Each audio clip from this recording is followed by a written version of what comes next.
Hello mga momshies! Ito na ang part 2 ng aming Japan travel. Osaka, here we go!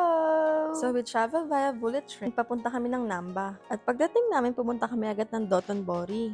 Ito ang famous place sa Osaka kung saan maraming food trip tulad ng soft ice cream, chicken yakitori, at Kobe beef or Wagyu beef. Nag-book kami ng Kyoto and Nara Park tour via Klook app. Pinuntahan namin yung Golden Castle at Kinkuji Temple. Ayan, sabi nila you have to clean your hands and then you can make a wish in the temple.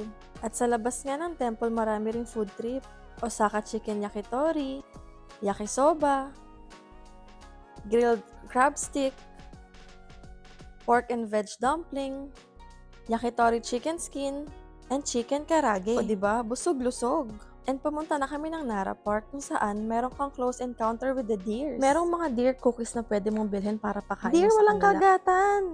Kyoto and Nara Park tour will take a full day at sobrang nakakapagod nga. Magkakalayo kasi sila. And the next day, nag-Universal Studios na kami. Medyo mas madali sa Osaka. Mas madali matandaan yung mga train stations. Hello, Gamit ang Minions! Suica.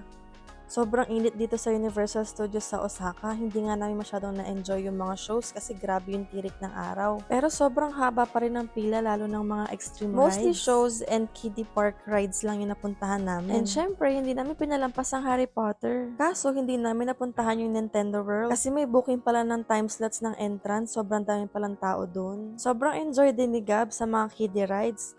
Pati na din ang mga tito at tita niya.